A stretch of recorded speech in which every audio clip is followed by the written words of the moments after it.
Hello साथियों, मैं अभिषेक स्वागत करता हूं आप सभी का आपके अपने परिवार फिट आईटीआई पर। और जैसा कि आप सबको पता है, ये एमपीपीजीसीएल के फुल कोर्स की सीरीज़ चल रही है। इसकी प्लेलिस्ट आपको चैनल के प्लेलिस्ट वाले सेक्शन में आप जाएंगे तो वहां पे मिल जाएगी। और हाँ, ये पूरा कंप्लीट कोर्स अगर आपको ज्वाइन करना है तो इस कोर्स में आपको वीडियो क्लासेस, क्लास की नोट्स और साथ में टेस्ट सीरीज़ मिल जाएंगी। टेस्ट सीरीज़ का फीचर हमने अलग से कर दिया है, तो अगर आप सेल्फ स्टडी कर रहे हैं या किसी अन्य टीचर से पढ़ रहे हैं तो आप टेस्ट सीरीज़ हमारी ज्वाइन कर सकते हैं। इसके लिए हमने अलग से आप सबके लिए व्यवस्थाएं बना दी हैं। इसके अलावा ये सारी चीज़ें लेने की ज़रूरत नहीं है। अगर आप किसी अन्य टीचर से पढ़ रहे हैं तो जहाँ से पढ़ रहे हैं वहीं से पढ़िए, किसी बुक से पढ़ रहे हैं वहीं से पढ़िए, कोई ज़रूरत नहीं है। हाँ, अगर अभी आपने तैयारी स्टार्ट नहीं की है तो ये आपके लिए एक अच्छा विकल्प हो सकता है कि संयंत्र सहायक मैकेनिकल यानी कि प्लांट असिस्टेंट की पोस्ट एमपीपीजीसीएल के लिए मशीनिस्ट ट्रेड है, फिटर ट्रेड है, वेल्डर ट्रेड है, आपकी मैकेनिक डीजल ट्रेड है, मोटर मैकेनिक व्हीकल है या पंप ऑपरेटर वाले बच्चे भी हैं, तो आप ये कोर्स ज्वाइन कर सकते हैं। फीस हमने बहुत ही कम रखी है, इतना तो आपके फॉर्म की फीस भी इससे ज़्यादा रही होगी। तो बस इसी सीरीज़ के साथ इसके पीछे की क्लास को आप लोग प्लेलिस्ट में जाकर के देख रहे होंगे, एंजॉय कर रहे होंगे। मैं इसी आशा के साथ इस क्लास को आज स्टार्ट करता हूं। और हो सकता है कि आज के आगे की सीरीज़ थ्योरी के रूप में आप यूट्यूब पे अपलोड ना हो, क्योंकि आप सबका प्यार और सपोर्ट उस तरह से नहीं मिल रहा है जैसा मैंने सोचा था। तो अब ये एप्लीकेशन पे आगे कंटिन्यू हो क्लासेस, लेकिन प्रैक्टिस का मैंने आपसे वादा किया था, तो ऑब्जेक्टिव प्रैक्टिस मैं आपके लिए लेकर के आता रहूँगा। तो थ्योरी मैं वहाँ पे करवा दूंगा एप्लीकेशन पे, और यहाँ पे आपके लिए यूट्यूब पे ऑब्जेक्टिव प्रैक्टिस मैं करवाता चलूँगा। चलिए भाई, तो आज का जो टॉपिक है वो क्या है? गेज, है ना। हमने प्रीवियस ईयर क्वेश्चन सारे एनालिसिस किए और आपको करवाए भी। उसमें हमने बताया कि गेज जो है वहाँ से भी लगभग 1 से 2 सवाल आपके हर एक प्रीवियस ईयर में पूछे जाते हैं। बहुत ज़्यादा डिटेल में नहीं पढ़ना है, बहुत ज़्यादा इसके चित्रों के बारे में अध्ययन नहीं करना है। बेसिक बेसिक चीज़ें पूछी जाती हैं कि गेज कौन से मटेरियल का बना होता है, कितने प्रकार का गेज होता है, और सबसे इंपॉर्टेंट कि कौन सा गेज किस लिए हम लोग यूज़ करते हैं। एप्लीकेशन यही तो पूछा जाएगा आपसे। तो स्टार्ट करते हैं। गेज, गेज आपको पता है, हमने आपको टूल बताया था, टूल पढ़ाया। टूल्स यानी कि औजार। उन औजारों में हमने बताया 5 प्रकार के, हमने आपको औजार बताए थे। याद है क्या किसी को? याद है? नहीं याद होगा। पहला था आपके पास मार्किंग टूल यानी कि चिन्हन औजार। आपको किसी मशीनिंग करनी है किसी भी ऑब्जेक्ट के लिए तो सबसे पहले मार्क करना पड़ेगा। फिर आपके पास क्या थी? कटिंग टूल थी, कटिंग करने के लिए कटिंग टूल, है ना। अब उदाहरण के लिए मार्किंग टूल में जैसे चाक होता है, कपड़े को काटने से पहले चाक से मार्किंग की जाती है, उसी प्रकार से यहाँ पे पार्शियन ब्लू होता है, स्क्राइबर होता है, पंच होता है। ये सारी डिवाइसेस क्या होती हैं? मार्किंग के काम में आती हैं, यानी कि चिन्ह लगाने के काम आती है। फिर कटिंग टूल में हम जाएंगे तो हमारे पास हेक्सा ब्लेड आ जाती है, चीज़ल आ जाती है ना। ये सारी चीज़ें क्या होती हैं? कट करने के काम आती हैं। फिर हमारे पास आते हैं मेजरिंग टूल। मेजरिंग टूल यानी कि मापन औजार, है ना। अब इस मेजरिंग टूल में अलग अलग औजार होते हैं। कुछ आपके इंस्ट्रूमेंट होते हैं जो कि आपकी रेंज देते हैं। जैसे कि आपके पास स्केल हो गया तो आपको 0.5 mm से लेकर के आपका 15 mm तक मेजर कर रहा है, 20 mm तक मेजर कर रहा है। वर्नियर कैलिपर है ना। उनकी क्या होती है? रेंज होती है कि यहाँ से लेकर के यहाँ तक मेजर कर सकते हैं। जैसे हमारी हाइट मेजर करना है तो आप क्या करेंगे? स्टील टेप से मेजर कर लेंगे, है ना। अगर हम बड़े भी हैं छोटे भी हैं उस हिसाब से मेजर हो जाता है। फिर आता है एक टाइप से मेजरमेंट जहां पे हमको फिक्स मेजर करना होता है। जस्ट चेक करना होता है कि हमारा ये पेन बना है और हमारे इस पेन का डायमीटर 2 mm है, तो हमको ये चेक करना है मास प्रोडक्शन में कि हमारे पेन का जो डायमीटर है वो 2 mm है या नहीं। इस कंडीशन में ये चीज़ें फिक्स रहती हैं कि आपका पेन जो है हर बार 2 ही mm का निकलेगा। तो आपने एक ऐसा टूल बनाया कि जिसका जो है थिकनेस, जिसके अंदर का जो गैप है वो सिर्फ 2 mm है। आपने यहाँ पे डाला और निकाला, पास हो गया। यहाँ पे डाला, नहीं गया, फेल हो गया। तो यहाँ पे यस या नो, दो चीज़ें में जो है आइडेंटिफाई की जाती हैं चीज़ें। तो वही चीज़ें आपकी क्या हैं? गेज हैं। समझ में आई इतनी चीज़? ये टॉपिक है, ये हम लोग कवर करने वाले हैं। आते हैं हम लोग आगे। सवाल नंबर 1 कि गेज है क्या।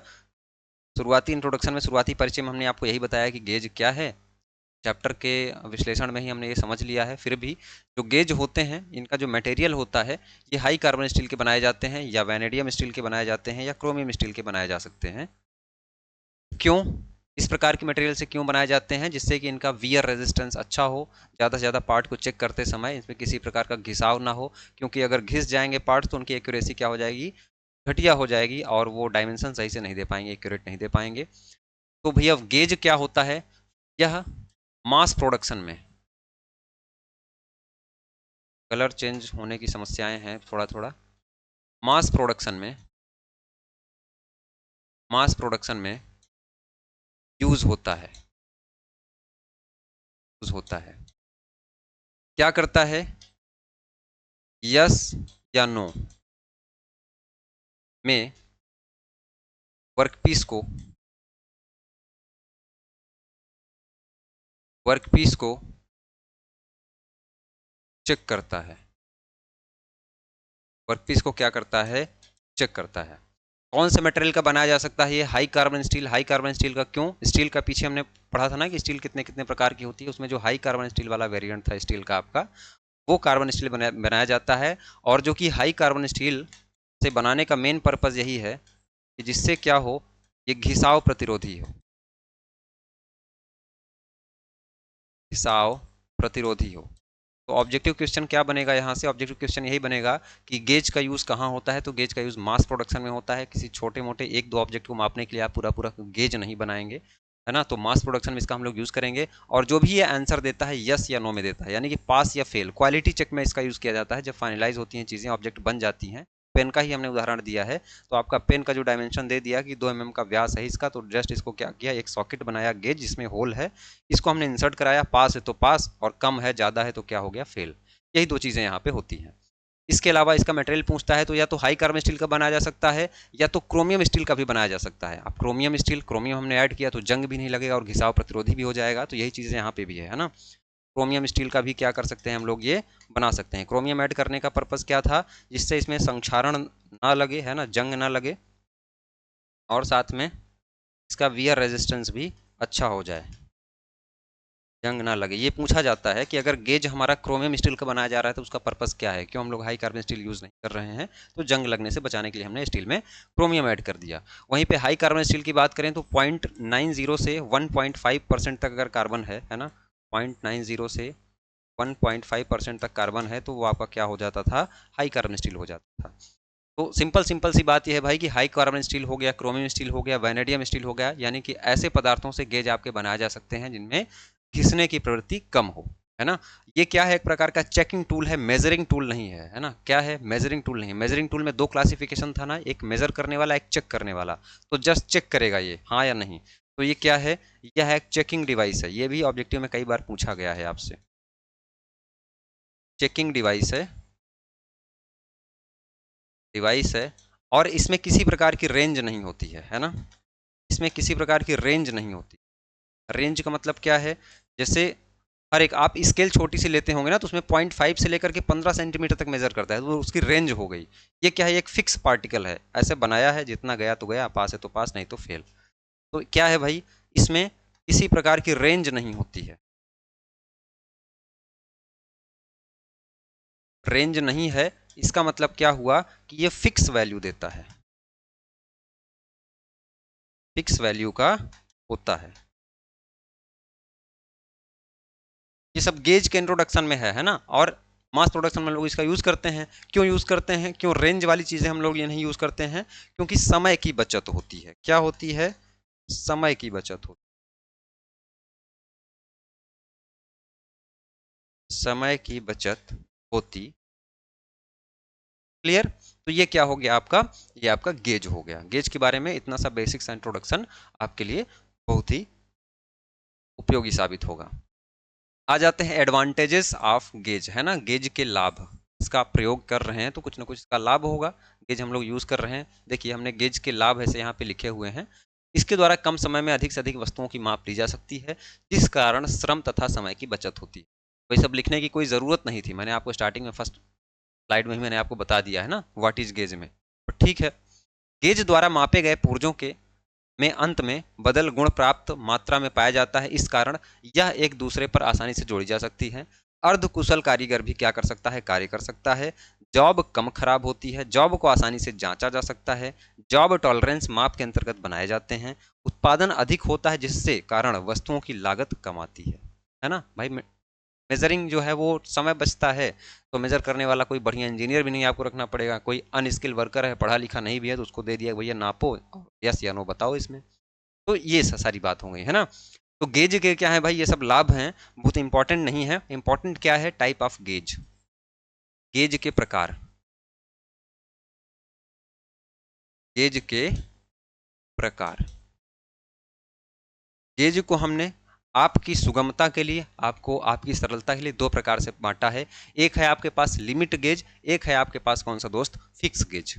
अब लिमिट गेज का मतलब क्या हो गया, इसमें लिमिट होती है ना, इसमें गो नो गो सिरा होता है ना, यानी कि पास या फेल, अगर जाएगा अंदर इंसर्ट हुआ तो गो, नहीं गया तो नो गो, है ना। तो इसमें क्या होता है, गो या नो गो सिरा होता है, इसको हम लोग क्या कहते हैं, लिमिट गेज कहते हैं, कहते हैं। क्लियर, ये क्या है, इसमें गो या नो गो सिरा होता है। जैसे उदाहरण के लिए मैं आपके लिए बताऊं कि आपने कुछ गेज के नाम सुने होंगे, जैसे आपने स्नैप गेज के बारे में पढ़ा होगा, रिंग गेज के बारे में पढ़ा होगा। किस गेज के बारे में पढ़ा है आपने, स्नैप गेज के बारे में पढ़ा है आपने, रिंग गेज के बारे में पढ़ा होगा आपने, है ना। स्नैप गेज हो गया, रिंग गेज हो गया, उसके अलावा प्लग गेज भी हो गया। प्लग गेज किसके लिए होता है, होल का जो है वो डायमीटर मेजर करने के लिए, तो वो भी किस में आता है, आपका लिमिट गेज में ही आता है।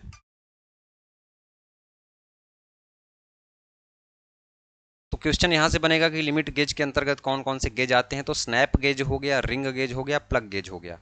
अभी इनके क्या उपयोग हैं आगे हम लोग समझेंगे। सवाल डायरेक्ट यहां से बनते हैं कि स्नैप गेज का प्रयोग क्यों किया जाता है, रिंग गेज का प्रयोग क्या क्या होता है, क्या उपयोग है इसका, प्लग गेज का उपयोग क्या है। उसी प्रकार से अगर आप फिक्स गेज में आएंगे तो फिक्स गेज में का मतलब क्या है, ये फिक्स होता है, इसमें कोई घटा बढ़ा, कोई किसी प्रकार का गो नो गो सिरा नहीं होता है, ना तो गो सिरा होता है ना तो नो गो एंड होता है ना। डायरेक्ट फिक्स होता है, एक फिक्स वैल्यू होती है, उसमें गया तो गया, नहीं तो नहीं। जैसे आपके पास उदाहरण के लिए इसमें क्या है, फीलर गेज है,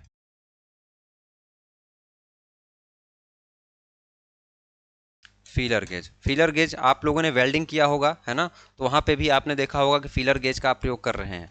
दो मेटिंग सरफेस है, अभी हम लोग आगे पढ़ेंगे इनके बारे में, कि दो सतहें आपस में मिल रही हैं तो उनके बीच में कोई गैप है, तो उसको जांचने के लिए, उसको चेक करने के लिए कितने उनके बीच में थिकनेस रह गई है, उसके लिए आप फीलर गेज का प्रयोग करते हैं। वहीं पे आप क्या है, आपके पास रेडियल गेज हो गया, है ना, कौन सा गेज हो गया, रेडियल गेज हो गया, रेडियल गेज हो गया। इसको भी आप किसके अंतर्गत रखेंगे, इसको भी आप लोग क्या करेंगे, फिक्स गेज के अंतर्गत रखेंगे, है ना, रेडियल गेज। अब इसके सभी के बारे में हम लोग समझेंगे, है ना। इसके अलावा क्या हो गया आपका, स्लिप गेज हो गया, स्लिप गेज।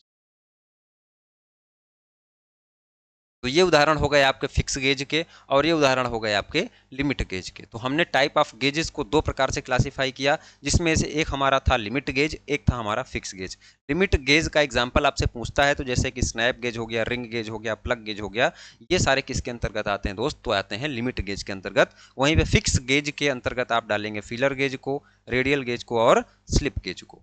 इतनी सी बात क्लियर हुई, आगे बढ़ते हैं। आगे आते हैं तो सबसे पहले हमारे पास क्या है, स्लिप गेज है। स्लिप गेज पीछे हमने पढ़ा ना, स्लिप गेज, स्लिप गेज किस में आता था, फिक्स गेज में, है ना। तो ये किस प्रकार का गेज है, यहाँ पे आप लिखेंगे फिक्स गेज है, फिक्स गेज है। ये भी आपसे पूछ सकता है, स्लिप गेज का एक और नाम है, साइंटिस्ट के नाम पर है, जॉनसन गेज ब्लॉक। इसमें छोटे छोटे ब्लॉक होते हैं, देखिए इस प्रकार से। ये स्लिप गेज की पूरी क्या आती है, एक साथ पूरी श्रृंखला आपको लेनी पड़ती है। इनके कुछ पीसेज होते हैं, जैसे कि 112 पीस में उपलब्ध हो सकता है, एक पीस में उपलब्ध हो सकता है, 3 पीस में उपलब्ध हो सकता है, 78 पीस में उपलब्ध हो सकता है, 49 पीस में उपलब्ध हो सकता है। तो आप छोटे छोटे ब्लॉक्स देख रहे हैं, कुछ ब्लॉक्स इसके बड़े हैं, कुछ ब्लॉक्स क्या हैं इसके छोटे हैं। देखिए ये क्या है, स्लिप गेज है, क्या है आपके स्लिप गेज है। यहाँ पे आप देखेंगे तो बहुत छोटे छोटे गेज बने हुए हैं। बेसिकली देखिए, इसके प्रयोग से अन्य सूक्ष्म मापी यंत्रों की शुद्धता को भी चेक किया जा सकता है। साइन बार का प्रयोग करते समय भी स्लिप गेज का प्रयोग किया जाता है। तो स्लिप गेज का अन्य नाम जॉनसन गेज। ये किस प्रकार का गेज है, फिक्स गेज है। इसका प्रयोग जो सूक्ष्म मापी यंत्र होते हैं, जैसे वर्नियर कैलिपर हो गया, है ना, और जितने भी सूक्ष्ममापी यंत्र आप देखते हैं, है ना, प्रिसीजन मेजरमेंट, उनके जो है एक्यूरेसी मेजर करने में, उनकी शुद्धता मेजर करने में हम लोग जो यूज करते हैं दोस्त, वो क्या करते हैं, स्लिप गेज का। इसके अलावा साइन बार, साइन बार के बारे में हमने आपको बताया है। तो साइन बार में भी आप क्या यूज करेंगे, स्लिप गेज का प्रयोग करते हैं ना। साइन बार का प्रयोग करते समय स्लिप गेज का प्रयोग किया जाता है। अब देखिए साइन, इसका जो स्लिप गेज होता है, इसका लीस्ट काउंट पूछा जाता है। क्या पूछा जाता है, लीस्ट काउंट, यानी कि अल्पतमांक। अल्पतमांक का मतलब क्या है, वह छोटी से छोटी वैल्यू, वह छोटी से छोटा वैल्यू जो क्या कर सके, वो मेजर कर सके। तो कितना होता है, 0.001 mm। कितना होता है, 0.001 mm क्या होता है, इसका लीस्ट काउंट होता है। क्लियर है? हाँ, 0.001 ना, 0.001 क्या होता है, इसका लीस्ट काउंट होता है। अल्पतमांक का मतलब क्या हुआ, वह छोटी से छोटी वैल्यू जो क्या करे, ये मेजर कर पाए। अब देखिए यहाँ पे आपने देखा कि इसके कुछ ब्लॉक बहुत बड़े बड़े हैं यहाँ पे, और यहाँ पे इसके कुछ ब्लॉक क्या है, बहुत छोटे छोटे हैं, कुछ पीसेस इसके बहुत छोटे छोटे हैं। तो पूछता है कि सबसे बड़ा वाला ब्लॉक, जो सबसे बड़ा ब्लॉक इसमें है, वो कितना हो सकता है, तो वो लगभग 50 mm का हो सकता है ना। तो बड़ा ब्लॉक कितना हो सकता है, 50 mm तक का हो सकता है। और छोटा वाला जो ब्लॉक इसमें आपको दिख रहा है, या ऑब्जेक्टिव में पूछा जाता है, ब्लॉक 0.05 mm कितना हो सकता है, 0.05 mm हो सकता है। इनका आकार 32x9 mm, इनका आकार कितना होता है, 32x9 mm। इंपॉर्टेंट नहीं है, इंपॉर्टेंट है आपका लीस्ट काउंट और बड़े ब्लॉक की साइज और छोटे ब्लॉक की साइज। इसका यूज कहाँ करेंगे आप लोग, जितने भी सूक्ष्ममापी यंत्र होते हैं उनकी एक्यूरेसी चेक करने के लिए आप जो भी चीजें यूज करेंगे वो किसके अंतर्गत आएंगे, स्लिप गेजेस के अंतर्गत आएंगे। छोटे छोटे कुछ पीस इसके छोटे होते हैं, कुछ पीस इसके क्या होते हैं, बड़े होते हैं। अब जब आप स्लिप गेज लेंगे ना, तो इसका एक छोटा सा टुकड़ा नहीं खरीदेंगे, ये पूरा का पूरा प्लेट खरीदेंगे। तो इनमें बहुत सारे सेट होते हैं, जैसे आप देख रहे हैं ना, छोटे छोटे छोटे छोटे सेट लगे हुए हैं। इन सेटों की संख्या, मतलब आप कितने सेट का ले रहे हैं स्लिप गेज, आपसे मार्केट में पूछेगा, तो लगभग जो ज़्यादा से ज़्यादा यूज़ किया जाता है वो 112 पीस का सेट होता है। 112 पीस का सेट उपलब्ध होता है अधिकतम, है ना, उपलब्ध होता है अधिकतम रूप में। क्या होता है उपलब्ध, आपका 112 सेट का पीस उपलब्ध होता है। इसके अलावा 78 पीस का भी होता है, 49 पीस का भी होता है, 3 पीस का भी होता है ना। तो इसके अलावा आप लिख सकते हैं, 1 होता है, 3 होता है ना, 49 होता है, 78 होता है। तो ये सारे पीस जो है वो आपके उपलब्ध होते हैं, उपलब्ध होते हैं। इसके बारे में हो गया दोस्त, ये हो गया आपका स्लिप गेज, है ना, स्लिप गेज। अच्छा, इस स्लिप गेज का जो है आपसे हार्डनेस भी पूछा जाता है। तो हार्डनेस किससे हम लोग मेजर करते हैं, एचआरसी से। तो लगभग 58 से लेकर के 63 तक, कोई फिक्स नहीं है। तो 58 से लेकर के 63 एचआरसी तक क्या होता है, इसकी हार्डनेस होती है। इसकी हार्डनेस, ये छोटे छोटे ब्लॉक दिख रहे हैं। तो ये बेसिक इंट्रोडक्शन हो गया आपके स्लिप गेज के बारे में। आगे हम लोग अगर बढ़ें तो हमारे पास एक और टूल आता है, गेज आता है, वो क्या है आपका फीलर गेज। फीलर गेज के बारे में मैंने आपको अभी स्टार्टिंग में बोल दिया था, थोड़ा सा हिंट दिया था कि जैसे मान के चलिए कि दो आपस में सरफेस मैच कर रही हैं। मान के चलिए कि आपके सामने ये दो रिमोट हैं, इनके बीच में क्या है, यहाँ पे आप देखेंगे तो थोड़ा सा गैप रह गया है, यहाँ पे क्या है, गैप रह गया है। तो अब इसकी थिकनेस को आपको मेजर करना है। तो कोई ऐसा टूल तो है नहीं जाएगा यहाँ पे, स्केल से तो आप मेजर नहीं कर पाएंगे, या कोई और टूल तो है नहीं आप इससे मेजर कर लेंगे। तो आपके पास क्या है कि एक ऐसे चाबी में गुच्छे नुमा क्या होते हैं, पतली पतली प्लेटें लगी होती, पतली पतली क्या लगी होती हैं, प्लेटें लगी होती हैं, जिनकी डायमेंशन कितनी होती है, जिनकी थिकनेस या मोटाई, मोटाई कितनी होती है, 0.3 mm से लेकर के 1 mm तक, 1 mm तक। अब ये मैं क्यों लिखा रहा हूं, ये इसलिए मैं लिखा रहा हूं जिससे कि आपको ये पता हो पाए कि कम से कम कितने mm तक के थिकनेस गैप को ये क्या करता है, फीलर गेज माप सकता है। तो माप सकता है 0.3 यानी कि 0.03 mm से लेकर के, और मैक्सिमम 1 mm तक का गैप क्या करता है, माप सकता है। इससे ज़्यादा भी माप सकता है। कैसे माप सकता है, 1 mm की एक पट्टी हमने लगा दिया, 1 mm की एक पट्टी लगाया, उसके ऊपर एक 0.30 mm की भी पट्टी लगा दिए, तो ऐसे भी माप सकता है। तो ये क्या करता है, यहाँ से स्लाइड होकर के जो पत्ती उसमें सेट हो गई, हम लोग मेजर कर लेते हैं कि भैया इनके बीच का गैप क्या है, इतना है ना।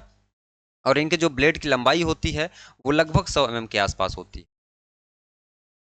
ब्लेड की लंबाई 100 mm है ना। तो मिलने वाली सतहों के, दो मिलने वाली सतहों के बीच गैप को मेजर करने के लिए, गैप को मापने के लिए,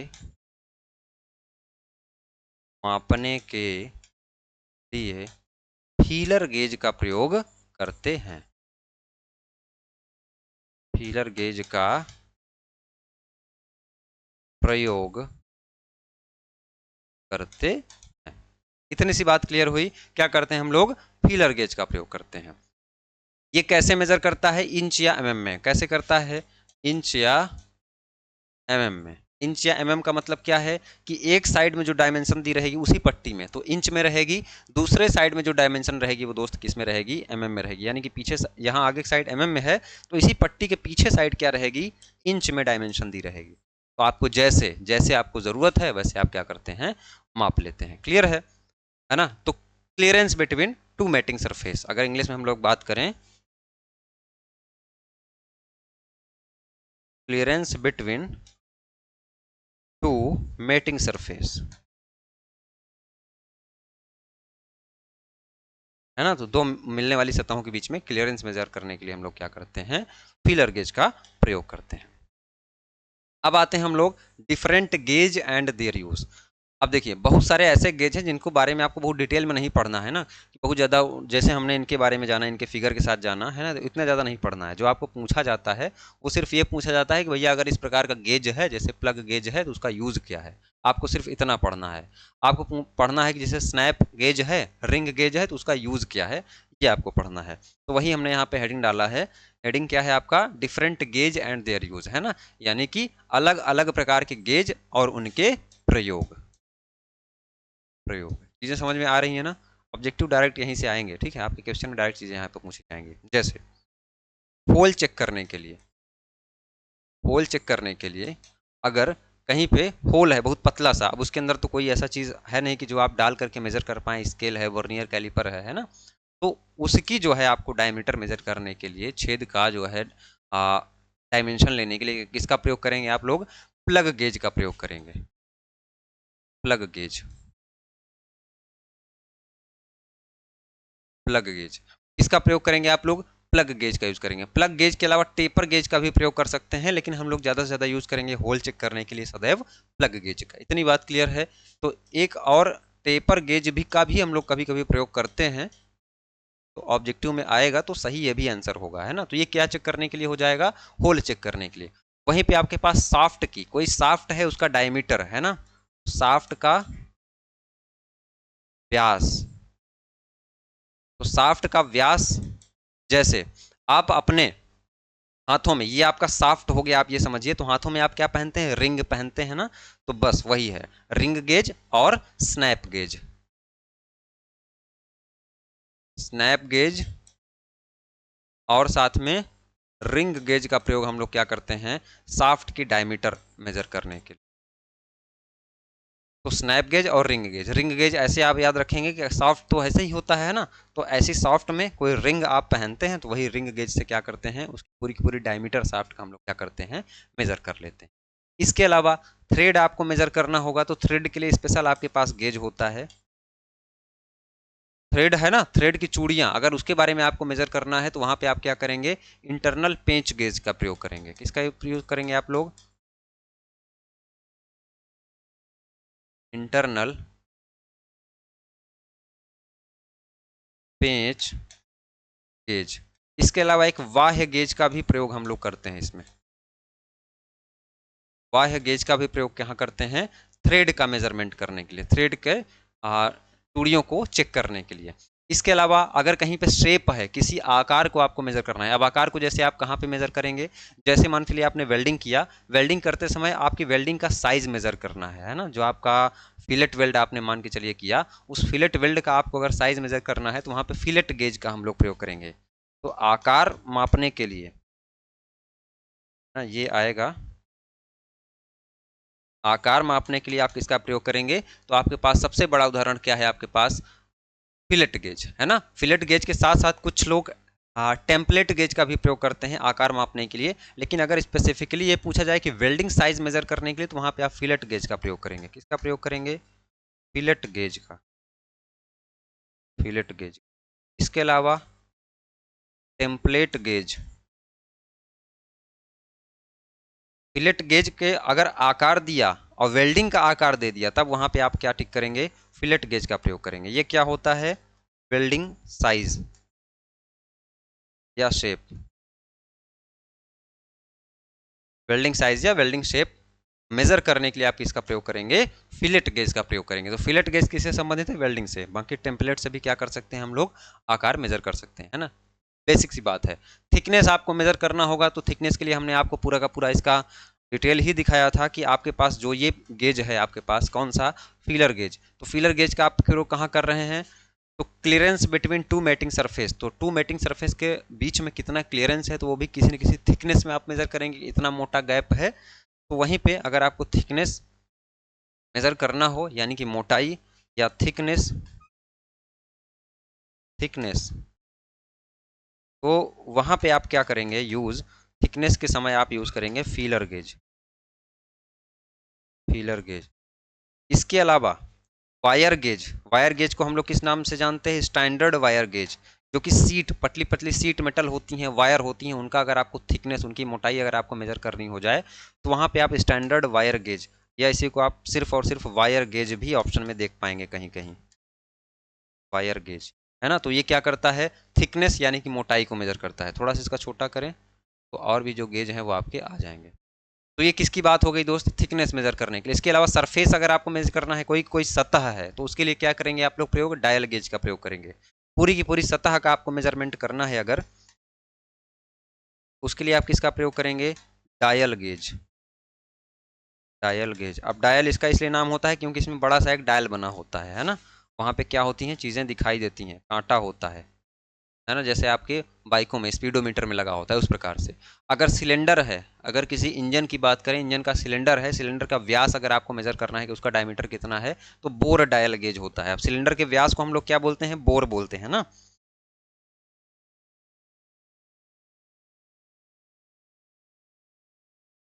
सिलेंडर व्यास के लिए हम लोग क्या प्रयोग करेंगे,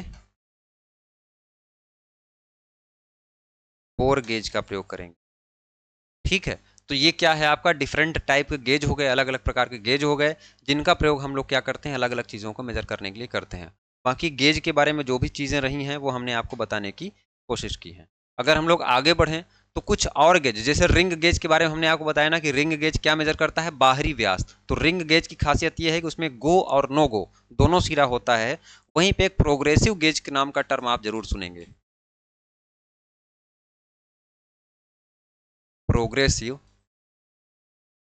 गेज। एक प्रोग्रेसिव गेज सुनेंगे और आप लेके सुनेंगे रिंगिंग, रिंगिंग, रिंगिंग इफेक्ट।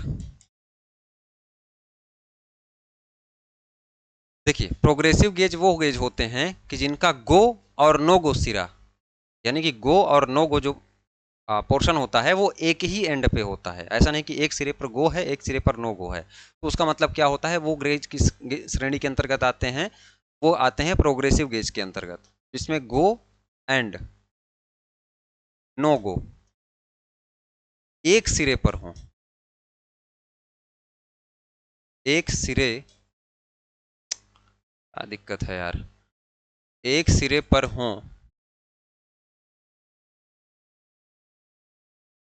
एक सिरे पर हो, उन्हें प्रोग्रेसिव गेज कहते हैं, उन्हें प्रोग्रेसिव गेज कहते हैं। रिंगिंग क्या होता है, कि अलग अलग, जैसे आपने क्या देखा, जैसे हम पीछे जाएं थोड़ा सा, जैसे आपने क्या देखा, ये आपने क्या देखा यहाँ पे, आपने गेज देखा, आपने स्लिप गेज देखा, तो छोटे छोटे गेज हैं। अब इन्हें गेजों को अगर आपस में चिपकाना है, तो उसके लिए जो हमारा इफेक्ट काम आता है वो क्या होता है, रिंगिंग होता है। तो कुल मिला के गेज को, टूल्स को, इक्विपमेंट्स को, छोटे छोटे ब्लॉक को आपस में चिपकाने के लिए, आपस में जोड़ने के लिए जिस इफेक्ट का हम लोग प्रयोग करते हैं, वो आपका क्या होता है दोस्त, वो होता है रिंगिंग इफेक्ट। वो रिंगिंग प्रॉपर्टी कहलाती है ना। तो टूल, गेज को आपस में जोड़ने के लिए, जोड़ने के लिए रिंगिंग, है ना, स्पेलिंग WRI होती है, रिंगिंग इफेक्ट यूज करते कैसे होता है पता है?